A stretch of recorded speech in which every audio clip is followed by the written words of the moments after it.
नमस्कार, मैं doctor Dilip Kumar, assistant professor guest faculty Vidyavan Mahila college Siwan एवं काउंसलर NOU पटना। छात्रों, आज हम लोग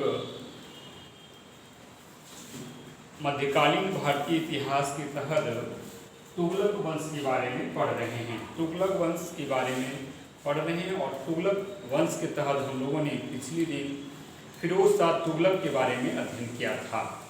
आज हम लोग फिरोज शाह तुगलक की अन्य उपलब्धियों के बारे में जानेंगे और देखेंगे कि उन्होंने क्या क्या निर्माण कार्य किए। तो आइए हम लोग फिरोज शाह तुगलक के बारे में आगे और भी कुछ जानते हैं। फिरोज शाह तुगलक, जैसा हम पहले ही जान चुके हैं कि उनका जो शासनकाल अवधि था वह 1351 ईस्वी से 1388 ईस्वी के बीच में था शासनकाल इनका। और फिरोज शाह तुगलक जो है कई निर्माण कार्य किए थे। पिछली कक्षा में हम लोगों ने देखा था कई प्रशासनिक व्यवस्था को सुचारू रूप से चलाने के लिए उन्होंने कई नए नए विभागों का गठन किया था। और उसके बाद हम देखते हैं आज कि क्या कुछ निर्माण कार्य उनके द्वारा प्रारंभ किया गया। तो उनके समय कई निर्माण कार्य हुए जिसमें नगरों का निर्माण भी महत्वपूर्ण है। कई नगर उनके द्वारा बसाया गया था। 300 नगरों, नए नगरों का जो है बसाया गया था, निर्माण किया गया था उनके समय में।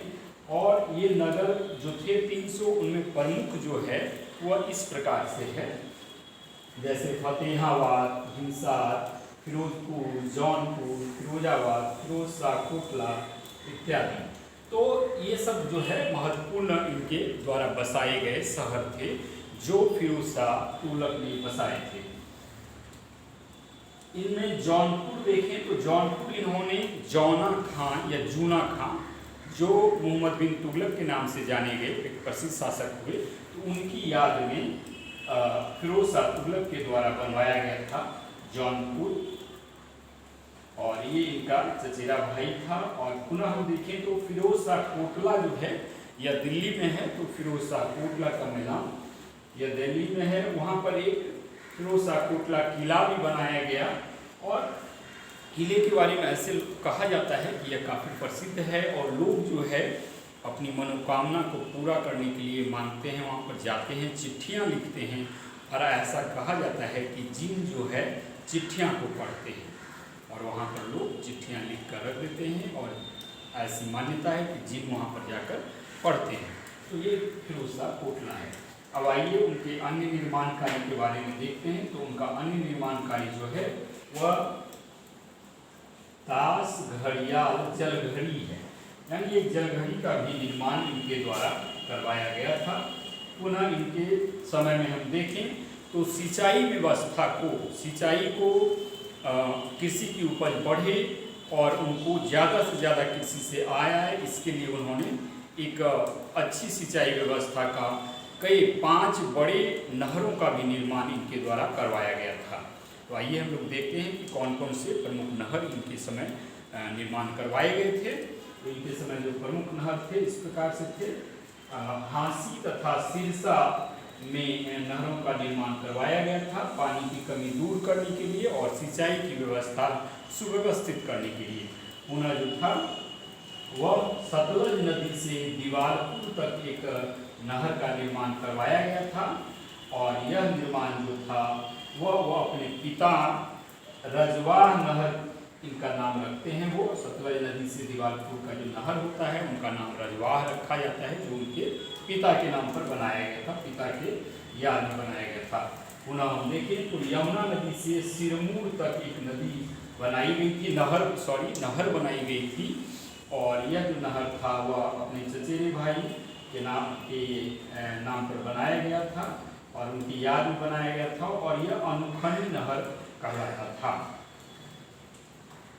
और चौथा जो प्रमुख नहर जो था इनके समय में वह था घग्घर से फिरोजाबाद का यह नहर था। और 5वां जो नहर था वह यमुना से फिरोजाबाद तक एक नहर बनाया गया था सिंचाई व्यवस्था के लिए।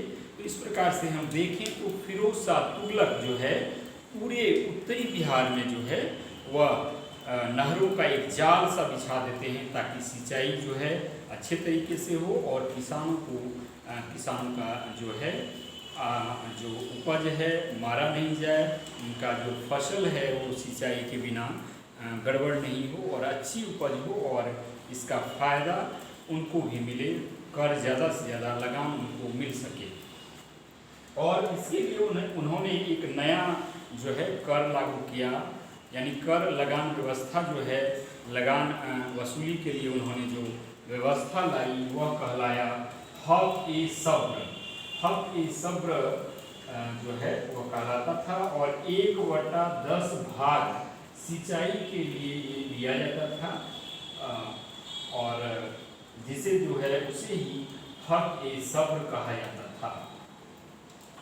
और इसके बाद हम देखें तो चूँकि इनके काल में कई निर्माण हुए थे, नहरों के अलावा और भी कई निर्माण होते हैं, तो आइए हम लोग जानते हैं कि इनके समय कौन प्रमुख वास्तुकार थे। तो इनके समय प्रमुख वास्तुकार जो थे वह थे मल्लिक गाजी सहना। मल्लिक गाजी सहना उनके समय एक प्रमुख जो है वो वास्तुकार थे उनके समय का, और उन्हीं के देख रेख में जो है उनके काल में बहुत सारे निर्माण कार्य किए जाते हैं। और अब आइए हम लोग देखते हैं कि उनके समय में विशेष कार्य जो है निर्माण कार्य कौन कौन से किए गए, जिनकी संख्या, जिनकी लिस्ट जो है बड़ी तादाद में है। और इस संबंध में फरिश्ता ने जो है विस्तार पूर्वक से जानकारी दी है उनके प्रमुख विशेष निर्माण कार्यों के बारे में। तो आइए हम लोग जानते हैं इसके बारे में। 390 नगरों का निर्माण किया गया है उनके द्वारा। उसके अलावा 40 मस्जिदों का निर्माण, और उसके बाद फिर पुनः देखें तो 150 पुल का निर्माण किया गया था, 30 विद्यालय का निर्माण किया गया था, 20 महलों का निर्माण किया गया था, और पुनः जो है 150 कुएं खुदवाए गए थे पानी पीने के लिए और सिंचाई की व्यवस्था के लिए। इसके अलावा हम देखें तो 50 सरायों का भी निर्माण किया गया था यात्रियों के ठहरने के लिए अथवा सुविधा के लिए। और इसके अलावा जो है इनके समय में 1200 बागों का निर्माण किया गया था। बाग बगीचे फल इत्यादि भी इनके समय में बड़ी तादाद में लगाए गए थे। और इतना ही नहीं, फलों की क्वालिटी बढ़ाने के लिए इन्होंने इसमें अनुसंधान कार्य, रिसर्च वर्क को भी बढ़ावा दिया था। और इतना ही नहीं, अलाउद्दीन खिलजी के समय में जो 30 बाग लगाए गए थे उसमें भी जो कमी बेसी हो गई थी, कई पौधे गड़बड़ा गए थे, मर गए थे, तो उसमें भी उसका वो निर्माण करवाया, उस बाग को उन्होंने दुरुस्त करवाया था। इसके अलावा हम देखें तो और भी अलाउद्दीन के समय कुछ निर्माण कार्य हुए। 30 बड़े झीलों का भी निर्माण इनके समय हम पाते हैं। और इसके अलावा 100 अस्पतालों का भी निर्माण इनके द्वारा किया गया था फिरोज शाह तुगलक के द्वारा। 50 बड़े बांधों का निर्माण किया गया था। 5 मकबरे भी बनाए गए थे फिरोज शाह तुगलक के द्वारा। और इसके अलावा 100 सार्वजनिक स्नानागार या स्नान घर बनाए गए थे। और इसके अलावा 10 बड़े स्तंभ भी बनाए गए थे। तो इस प्रकार से हम देखते हैं कि फिरोज शाह तुगलक के समय में एक बड़ा निर्माण कार्य होता है। और उसके बाद हम देखें, शुरू में हम लोगों ने देखा कि किस प्रकार से उनकी कुछ नीति जो है धर्मांध होती है, धर्मांधता की नीति का वो पालन करते हैं और कई मंदिरों को भी वो तुड़वाते हैं और मूर्तियों को फेंकवा देते हैं। तो इस तरह की धर्मांधता जो है उनके द्वारा जो किया जा रहा था वह उलेमा को खुश करने के लिए किया जा रहा था। लेकिन बाद में हम देखते हैं कि उनके द्वारा कई जन कल्याणकारी कार्य किए जाते हैं जनता की भलाई के लिए।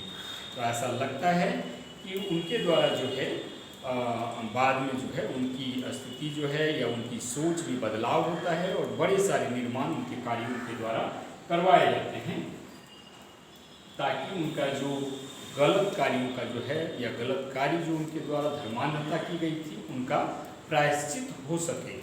तो आइए हम लोग और भी देखते हैं कि क्या कुछ उनके द्वारा किया गया। उनके समय में जो एक ये सिक्का ढाला गया था, सिक्का लाया गया था, वो अद्धा कहलाता था, जो जीतल का 50% होता था। इसके अलावा जो है एक सिक्का विक्खा कहलाता था और यह जो है जीतल का 25% होता था। इतना ही नहीं, सिक्के पर जो है इन्होंने खलीफा का नाम जो है सिक्के पर इन्होंने अंकन करवाया था उलेमा वर्ग को खुश करने के लिए।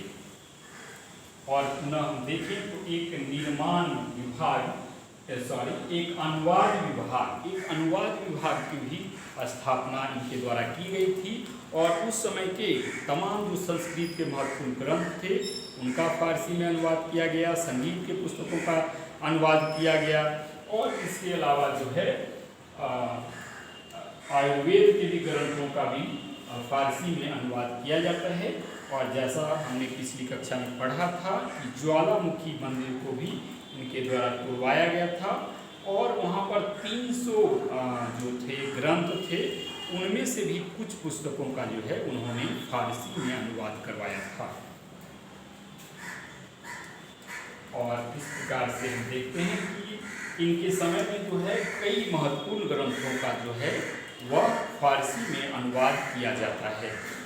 और उन्होंने एक विभाग इसका जो नाम रखा था वह दलाइले फिरोजशाही कहलाता था। और इसमें एक दलाइले फिरोजशाही में जो है वह नक्षत्र एवं दर्शन की फारसी की ये सर्वश्रेष्ठ पुस्तक जो है यह दलाइले फिरोजशाही है।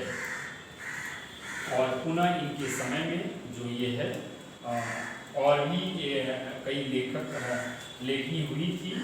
और सबसे बड़ी बात यह है कि फिरोज शाह तुगलक जो थे वह स्वयं बड़े विद्वान थे और उन्होंने यही कारण है कि उन्होंने अपनी आत्मकथा को भी लिखा है जो आपका फिरोज शाह तुगलक की जो आत्मकथा है वह फुतुहात ए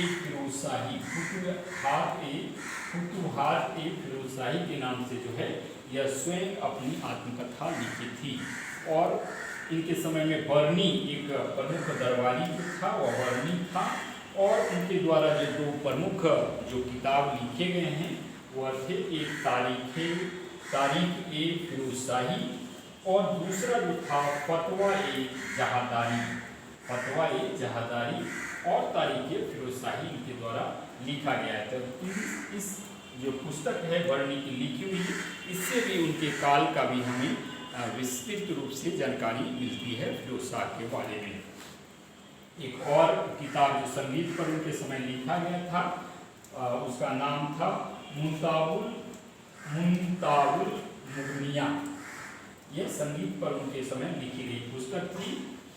और फिरोज शाह तुगलक जो है इस युग का एक धर्मांध शासक था और उन्हें जो है फिरोज शाह इस युग का महान धर्मांध शासक था एवं सिकंदर लोदी और औरंगजेब का अग्रज था। यानी कि यह महान धर्मांध था उस समय का और इसके साथ ही जो है वह औरंगजेब और सिकंदर लोदी का भी अग्रज था। और पुनः हम देखें तो फिरोज शाह तुगलक मध्यकालीन भारत का मध्यकाल का जो है पहला कल्याणकारी निरंकुश शासक था। तो यानी इनको फिरोज शाह तुगलक को मध्यकाल का पहला जो है निरंकुश कल्याणकारी शासक भी कहा जाता है। और हेनरी एलियट और एलिफिस्टन ने इनके बारे में कहा है फिरोज शाह तुगलक के बारे में कि फिरोज शाह तुगलक सल्तनत काल का अकबर कहा जाता है। तो हेनरी एलियट और एलिफिस्टन ने इनको सल्तनत काल का अकबर भी कहा है फिरोज शाह तुगलक को।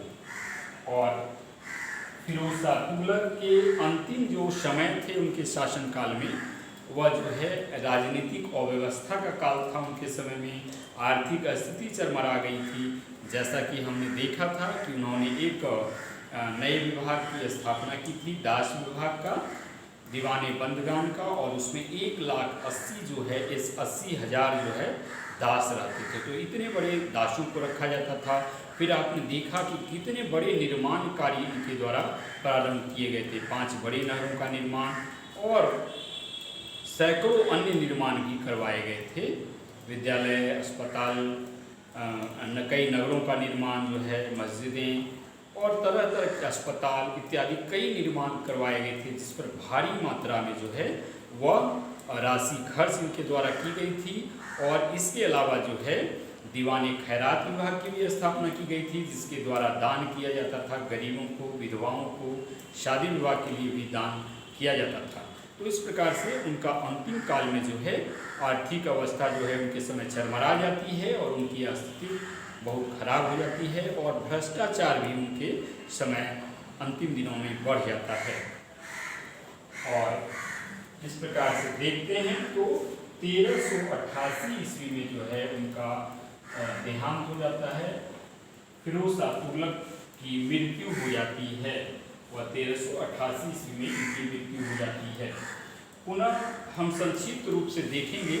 अब इनके बाद जो है फिरोज शाह तुगलक के बाद कोई और जो है महत्वपूर्ण शासक इस वंश में नहीं हुए, लेकिन संक्षिप्त रूप से हम केवल नाम जान लेंगे कि कौन कौन से शासक हुए और किस प्रकार से इनका वंश अंत होता है या तुगलक वंश का, और कौन सा अगला वंश आएगा।